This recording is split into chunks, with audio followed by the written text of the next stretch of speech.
What's up, guys? It's Scott with Will Ball for Soup, and this is the 7 reasons why paintball is better than airsoft. Now for this video, I'm going to be focusing on objective reasons. So these are reasons that can be verified using external facts. I have a special guest for this video. I'm going to introduce Jake from Team Insanity. Say what's up, Jake. Yo, what's up? He'll come in with a couple reasons, I'll have a couple reasons, we'll all have a great time. Alright guys, let's get right into it. So the first reason why paintball is far superior to airsoft is the projectile itself. We're comparing our paintballs to the airsoft BBs. There's no mark that's left on the player after you shoot them out. And they're going so fast, they're so small, reffing airsoft at the tournament level must be impossible.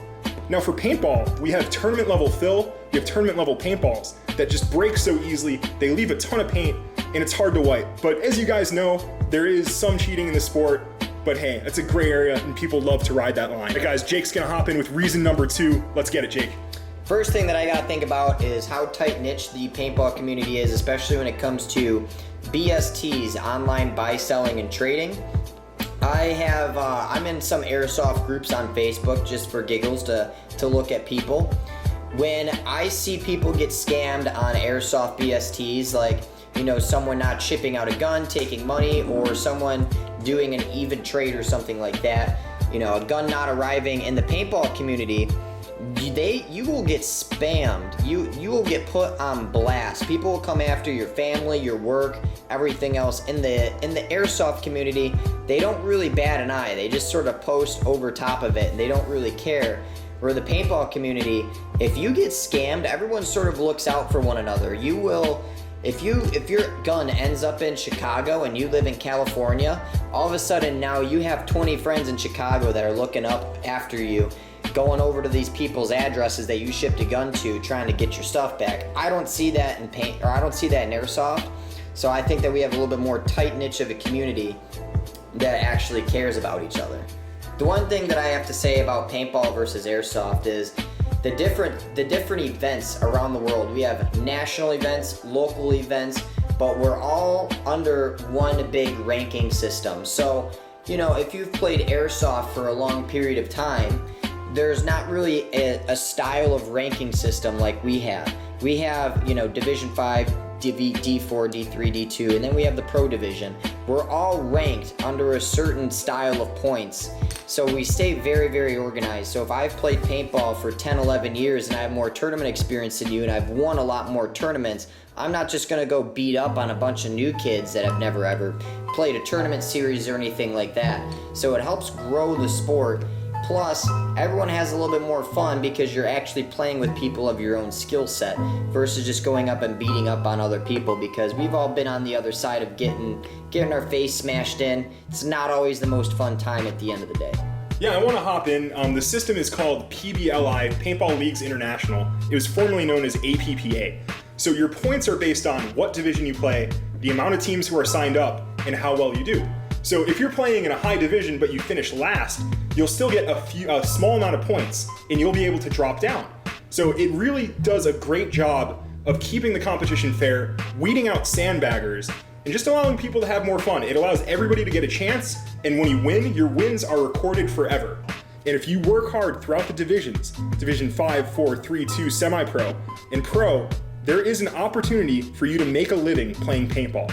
Now that's not every single pro, but I want to say the top 20 to 30 professional players are earning a living playing paintball. It takes a lot of athleticism to work your way up through the ranks and to make it as a pro. You can also say that another reason why paintball is objectively better than airsoft is because there's just so much more athleticism involved in playing these layouts. If you look at Kyle Spica breaking out to the snake, that guy's a machine. If you look at Greg Sewers or any of those guys who really train hard, who are physical machines, those physical talents translate so well to paintball, and airsoft just lacks that. The one thing that I want to talk about that you see in paintball, but not so much airsoft, is professional media players. I'm not talking about a mom sitting out there on the sidelines recording Jimmy shooting his airsoft gun. I'm talking about legitimate people with thousands and thousands of dollars in their camera equipment going out there to get videos and pictures of actual people playing these events. And they get these pictures in these videos, and a lot of times they upload it onto YouTube, they put it on websites, teams use it for Facebook and, you know, all those other sorts of media outlets. But again, like we talked about in the last point, everything is televised on Go Sports. You can pay for a subscription and you can watch professionally filmed paintball all online, right on your computer, your cell phone, your TV, however you want to watch it. You can watch actual professional paintball, where there's not so much an outlet where you can watch professional airsoft. So we have legitimate guys that go out there and put their cameras and their gear and all this money on the line just to be able to record actual paintball footage, which I think is super special that not a lot of sports have, unless if they have millions and millions of dollars. So besides Will Ball for Soup and Team Insanity, let's have an opportunity to shout out some other media that we respect, that we follow. Definitely California Dufort Media. He's killing it out there with those punk rock songs and those mixes. I really watch his videos all the time. Like, he's probably my main dude. Also, Paul Bunyan, FPS Paul. I know he's working in the corporate world now, but when he was editing paintball content, he was killing it. Third dude, Quitsky. He's with HK. He's putting out those full 45-minute, big-time paintball videos on the professional level. We have so many media guys that just really put their heart and soul into all their content. Who do you mess with, Jake? Obviously, I have to give a big shout out to Lone Wolf Paintball. That's especially where I'm from. But Mark Hicks does all of their photography and video. He has his own professional photography business, Mark Hicks Photography. He does a lot of things other than paintball. Paintball is just sort of like a fun little thing for him to do to help out his buddies, because, you know, he's good friends with Joe and Tony who own and run Lone Wolf Paintball. But he goes out there with his actual professional equipment, his drones, all of his camera equipment that he uses. He runs that at his legitimate business.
I'm very opinionated, but I'm also open-minded.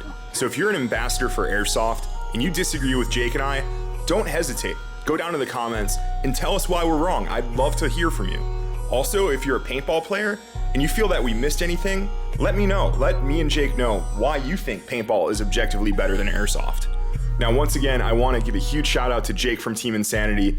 He visited me in Phoenix, Arizona, and we got this collab off the ground. We've been talking about it for a while, and we finally came through. He executed. We have the 2-video Team Insanity collab with Will Ball for Soup. Now, guys, I'm going to sign out here. Once again, thanks for staying until the end of this video. If you haven't subscribed, now is a great time. This is Scott from Will Ball for Soup, signing out. Hard. I think the percentage of milk fat in custard is higher. I can see that. This should taste exactly like a McFlurry with no toppings.